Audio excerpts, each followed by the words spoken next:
Hi hello నమస్తే. హర్దీప్ సింగ్ పూరి, మాజీ మంత్రి హర్దీప్ సింగ్ పూరి ఇతను పూరిని పొంగిస్తారు కదా, ఆయిల్లో వేస్తే పూరి పొంగిద్ది కదా. ఇప్పుడు ఆయన పరిస్థితి అది పొంగుతూ ఉన్నాడు అనమాట. కింద మంట పెట్టారు అపోజిషన్ నాయకులు హర్దీప్ సింగ్ పూరి గారిని. ఆయన ఏంటంటే ఆయన పేరు ఎప్స్టీన్ ఫైల్స్లో వచ్చింది. ఎప్స్టీన్ ఫైల్స్లో వస్తే అతనే ప్రెస్ మీట్ పెట్టి చెప్పాడు. హర్దీప్ సింగ్ పూరి గారు ఆయనే ప్రెస్ మీట్ పెట్టి చెప్పాడు, రాహుల్ గాంధీ కన్నుకొట్టాడు నాకు, రాహుల్ గాంధీ ఇట్లా కన్నుకొట్టి ఏంటి నీకు ఇక్కడ ఫైల్స్లో నీ పేరుందంట కదా అన్నాడు. సిగ్గులేదు రాహుల్ గాంధీకి అని ఏదేదో చెప్పాడు. ఆయనే ప్రెస్ మీట్కి వచ్చి ఆయనే చెప్తున్నాడు ఇట్లా కన్నుకొట్టాడు నాకు రాహుల్ గాంధీ అని, అక్కడ పేరుందంట కదా అని అని చెప్తున్నాడు అతను. ఓకే సరే, ఇప్పుడు సరే అనేది ప్రెస్ మీట్ పెట్టాడు. వీళ్ళు ఏదో మాట్లాడుకుంటే అతను దాన్ని ఇగ్నోర్ చేస్తే పోయాడు. ప్రెస్ మీట్ పెట్టి ఇంకా దొరికాడు అతను. ప్రెస్ మీట్ పెట్టి ప్రెస్ మీట్లో కొన్ని ఇర్రెలవెంట్ డేటింగ్స్ చెప్పాడు. చూద్దాం ఏంటి ఇప్పుడు ఈ హర్దీప్ సింగ్ పూరి గారు ఎవరైతే ఉన్నారో ఈయన గతంలో మోడీ గారి గవర్నమెంట్లో మినిస్టర్గా పనిచేశారు. మినిస్టర్గా పనిచేసి ఇప్పుడు ఆయనకి ఎప్స్టీన్ ఫైల్స్లో ఆయన పేరు వచ్చింది. రాహుల్ గాంధీ పార్లమెంట్లో గట్టిగా పట్టుబట్టాడు, ఎప్స్టీన్ ఫైల్స్ గురించి నేను మాట్లాడతానంటే అక్కడ స్పీకర్ కట్ చేసాడు. లేదు నువ్వు మాట్లాడడానికి లేదు, అది అవుట్ ఆఫ్ టాపిక్, దాని గురించి ఎందుకు మాట్లాడుతున్నావు ఇక్కడ అని ఆయన మైక్ని కట్ చేశారు, రాహుల్ గాంధీ మైక్ని. సో ఇప్పుడు మరి జనరల్గా వేసిన ఇతను ఇంతవరకు ఎప్పుడు రెస్పాండ్ అవ్వాలి. అతని పేరు సోషల్ మీడియాలో అక్కడెక్కడ వస్తున్నా సరే అతను రెస్పాండ్ అవ్వాలి. అనిల్ అంబానీ బయట ఎందుకున్నాడు, ఎప్స్టీన్ ఫైల్స్లో పేరు ఉంది, ఆయన జైల్లో ఉండాలి కదా అని అన్నాడు రాహుల్ గాంధీ అక్కడ పార్లమెంట్లో. ఈయన చాలా ఇప్పుడు అతను మినిస్టర్గా ఉన్నప్పుడు రష్యన్ ఆయిల్ గురించి వాటి గురించి ఆరోపణలు వచ్చినా సరే ఆయన ప్రెస్ మీట్ ఎప్పుడు పెట్టలే. ఇప్పుడు ప్రెస్ మీట్ పెట్టాడు. అది రాహుల్ గాంధీ సాధించిన ఒక విజయం అనుకోవాలి. ఎందుకు అసలు ఇతను ఎప్పుడు ప్రెస్ మీట్ పెట్టకుండా ఈ ఎప్స్టీన్ ఫైల్స్ నుంచి చాలా రోజుల నుంచి రన్ అవుతుంటే అసలు ఈ హర్దీప్ సింగ్ పూరి అస్సలు ఎప్పుడు రెస్పాండ్ అవ్వాలి. ఫస్ట్ టైం ప్రెస్ మీట్ పెట్టి దాని క్లారిఫికేషన్ ఇచ్చుకునేదాకా తీసుకొచ్చాడు రాహుల్ గాంధీ. ఇప్పుడు అక్కడ గొడవ చేశాడు కాబట్టి పార్లమెంట్లో ఎప్స్టీన్ ఫైల్స్ గురించి. ఇప్పుడు ఆయన ప్రెస్ మీట్ పెట్టాడు. ప్రెస్ మీట్ పెట్టి ఏం చెప్పాడంటే, నేను ఈ గత 8 సంవత్సరాల్లో 3-4 సార్లు మాత్రం నేను అతన్ని కలిశాను అని ఒప్పుకున్నాడు. 3-4 సార్లు నేను కలిశాను. 2009 నుంచి 2017 మధ్యలో నేను అప్పుడు యుఎన్ అంబాసిడర్ టు మినిస్టర్కి నేను యుఎన్ అంబాసిడర్గా ఉన్నాను. అప్పుడు ఇంటర్నేషనల్ పీస్ ఇన్స్టిట్యూట్ IPI అనేవాళ్ళు independent commission on multilateralism for piece making thematic issues ఇట్లాంటి వాటి మీద అతన్ని కలిశాను తప్ప మోరోవర్ వాటికి ఎప్స్టీన్కి డైరెక్ట్గా సంబంధం కూడా లేదు. బట్ నేను అక్కడ వాటి ద్వారా కలిశాను, వాళ్ళ ద్వారా కలిశాను తప్ప నేను డైరెక్ట్ కలవలేదు అన్నాడు. మోరోవర్ అతను ఏం చెప్పాడు, నేను రిటైర్డ్ అయ్యాను, యుఎన్ అంబాసిడర్గా రిటైర్డ్ అయ్యాను. తర్వాత నన్ను IPI వాళ్ళు ఇన్వైట్ చేశారు. నేను అప్పుడు ఆ మీటింగ్కి వెళ్ళాను, పర్సనల్ కెపాసిటీలో IPI మీటింగ్ కెపాసిటీలో వెళ్ళాను, మినిస్టర్గా కాదని చెప్పి అది కూడా చెప్పారు పూరి గారు ప్రెస్ మీట్ పెట్టి. ఓకే, రాహుల్ గాంధీ అదే చెప్పాను కదా కనుగొట్టాడు, అది నేను అంతా ఎక్స్ప్లెయిన్ చేశాడు అనమాట. సరే, అది ఒక డిఫరెంట్గా ఎక్స్ప్లెయిన్ చేశాడు. అది ఇప్పుడు ఇక్కడ ప్రాబ్లం ఏంటంటే పూరి గారిని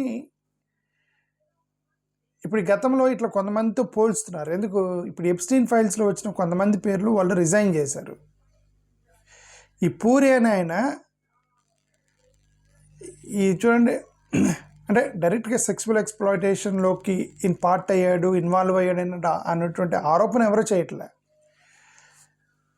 ఇప్పుడు ఎప్స్టీన్ ఫైల్స్ ఏంటి, దానికి సంబంధించినటువంటి ఇప్పుడు వీళ్ళందరూ సెక్షువల్ హెరాస్మెంట్కి సంబంధించి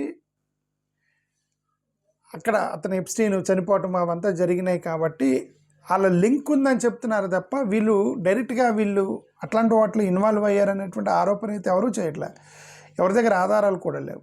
కానీ MJ అక్బర్, మోడీ గవర్నమెంట్లో MJ అక్బర్ అని ఒక వ్యక్తి పనిచేసేవాడు గతంలో. ఫస్ట్ మోడీ గవర్నమెంట్ 2014 నుంచి 19 మధ్యలో ఫస్ట్ గవర్నమెంట్లో ఎంజే అక్బర్ గారు ఇట్లాంటి సెక్షువల్ హెరాస్మెంట్ మీద ఒక క్వశ్చన్ వచ్చింది, అంటే ఒక ఆరోపణ చేశారు. ఓకే, ఇమ్మీడియట్గా అతను రిజైన్ చేశాడు. రిజైన్ చేసినప్పుడు మరి పూరి ఎందుకు రిజైన్ చేయలేదు? వేరే వాళ్ళు అతను ఇట్లాంటి ఆరోపణ రాగానే ఒక ఎంజే అక్బర్ రిజైన్ చేసినప్పుడు నువ్వెందుకు రిజైన్ చేయలేదు? ఇప్పుడు వాళ్ళు అడుగుతున్నారు. ఓకే, ఫిబ్రవరి 11, 2026 ఈయన ప్రెస్ మీట్ పెట్టి కొన్ని క్లారిఫికేషన్స్ ఇచ్చాడు. అదే చెప్పాం కదా, 3-4 సార్లు మాత్రమే కలిశాను 2014, 2015లో. అయితే వీళ్ళు అడుగుతున్న ప్రశ్న ఏంటంటే, అపోజిషన్ వాళ్ళు అడుగుతున్న ప్రశ్న ఏంటంటే, 2014, 2015లో నేను వాళ్ళని కలిసాను. ఎందుకంటే ఇదేమంటారు, India what is that make in India programme, digital India programme కోసం కలిశానని చెప్తున్నాడు. Digital India, make in India programme. ఇప్పుడు అక్కడ దొరికాడు ప్రతిపక్షాలు ఏమంటారంటే, నువ్వు 2014, 2015లో మేక్ ఇన్ ఇండియా ప్రోగ్రాం రాలేదు, మేక్ ఇన్ ఇండియా ప్రోగ్రాం వచ్చింది 2015లో వచ్చింది. నువ్వు 14లోనే అతనితో టచ్లోకి వెళ్ళావు, మేక్ ఇన్ ఇండియా ప్రోగ్రాం కలిసి నేను ఎలా చెప్తున్నామని అక్కడ దొరికాడు అతను. ఓకే, మోరోవర్ తర్వాత అతను రిటైర్డ్ అయిపోయాడు. రిటైర్డ్ అయిపోయిన తర్వాత ఒక డేట్ చెప్పాడు, అంటే మేక్ ఇన్ ఇండియా ప్రోగ్రాం కోసం కలిసానని చెప్తున్నాడు. మేక్ ఇన్ ఇండియా ప్రోగ్రాంకి ముందే కలిసినట్టుగా మెయిల్ ఉంది. Make in India programme launch చేసింది 2015లో, ఇతను ముందే కలిసినట్టుంది. ఎందుకు కలిసిన? మేక్ ఇన్ ఇండియా ప్రోగ్రాం కానీ. సరే, పెట్టబోతున్నామని కలిసాడే అని అనుకుంది, ఎగ్జాంపుల్ పెట్టబోతున్నామని కలిసాడు అనుకోండి. రిటైర్డ్ అయిన తర్వాత కూడా కలిసినట్టుగా ఉంది. ఆ మేక్ ఇన్ ఇండియా ప్రోగ్రాం పెట్టక ముందు కలిసాడు, పెట్టిన తర్వాత అతను రిటైర్డ్ అయిన తర్వాత కలిసాడు. పెట్టకముందు ఎందుకు కలిసావు? రిటైర్డ్ అయిన తర్వాత నీకేం పని నుండి కలిసావు? అప్పుడున్న మినిస్టర్ కదా కలవాలి అనేది ఇప్పుడు ప్రతిపక్షాలు ఇరుక్కున్నాడు. అదే చెప్తున్నా. అతను ప్రెస్ మీట్ పెట్టకుండా వదిలేసినా పోయిండే. అది ఆ ప్రెస్ మీట్ పెట్టి 2-3 చోట్ల ఇరికిచ్చారు ఇప్పుడు అపోజిషన్ వాళ్ళు. అతను పూరి గారిని అదే పూరిని ఉడికిస్తున్నారు ఇప్పుడు అతనికి ఏం చేయాలో తెలియట్లేదు ప్రతిపక్షాల వాళ్ళు. ఓకే, అది అయితే 2014 ఎప్స్టీన్ హౌస్లో డిన్నర్ మీటింగ్ ఒకటి జరిగిందంట. 2015-17లో కాఫీ మీటింగ్ ఒకటి జరిగిందంట. మరి అదే 15లో మేక్ ఇన్ ఇండియా ప్రోగ్రాం జరిగితే మరి 14లో ఎట్లాగా దానికి సంబంధించిన మెయిల్ వెళ్ళింది, ప్లస్ 17లో ఎట్లా వెళ్ళింది అనేది వీళ్ళు ప్రశ్న వేస్తున్నారు. ఓకే, మళ్ళీ 9 నెలల తర్వాత అతను మళ్ళీ ఇంకొక మెయిల్ పంపించాడట.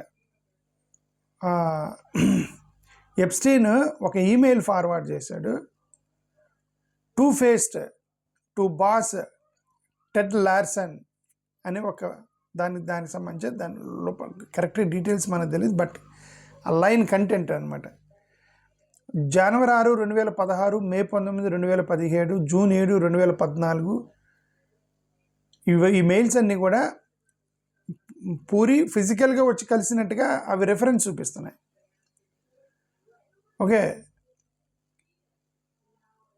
అక్కడ ఒక ఎక్సాటిక్ ఐలాండ్ ఒకటి ఉన్నది అన్నమాట. ఒక ఐలాండ్, అది క్రైమ్స్కి బాగా పేరున్నటువంటి ఐలాండ్, అంటే ఎక్సాటిక్ ఐలాండ్ ఒకటే. ఆ ఐలాండ్ ఒక వన్ ఆఫ్ ది మెయిల్స్లో ఐలాండ్ గురించి మాట్లాడాడట. అవును, ఉందట అని ఇవన్నీ కూడా వీళ్ళు మాట్లాడుతున్నారు. ఓకే, ఇప్పుడు digital India, make in India pre launch అనేది అది సరే. ఎనివే, ఇది ప్రతిపక్షాలు అతన్ని ప్రశ్నిస్తున్నారు. అయితే ఇప్పుడు వైర్ వాళ్ళు ఒక ఆర్టికల్ రాశారు దీనికి సంబంధించి. ఓకే, నేను I want to close this. Okay, wire వాళ్ళు ఒక ఆర్టికల్ రాశారు. వైర్ వాళ్ళు ఏం రాశారంటే, ఎప్స్టీన్ మల్టిపుల్ టైమ్స్ కలిశాడు కానీ ఇండియన్ మీడియా దాన్ని ఇగ్నోర్ చేసింది.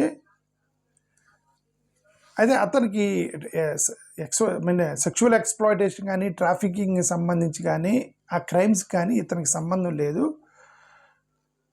సంబంధం లేనప్పుడు కూడా యూకేలో పీటర్ మ్యాండెల్సన్ అని ఒక అతను ఉన్నాడు. పీటర్ మ్యాండెల్సన్ ఒక మినిస్టర్ ఉన్నాడు యూకేలో.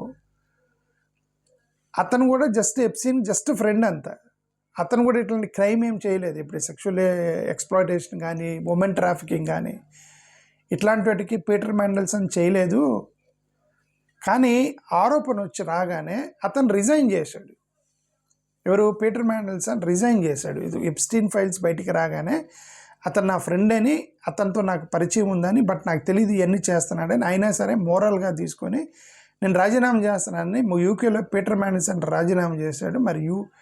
మరి ఇంత పరిచయం ఉన్న పూరి ఎందుకు రాజీనామా చేయట్లేదని ఇప్పుడు వీళ్ళు తగిలేరు అతన్ని. ఇప్పుడు వీళ్ళు గొడవ అంతా అది పూరి మీద. ఓకే, మోడీ గారి గవర్నమెంట్లో మినిస్టర్ కాబట్టి అతను సేవ్ చేశారు, అతను కాలేదని.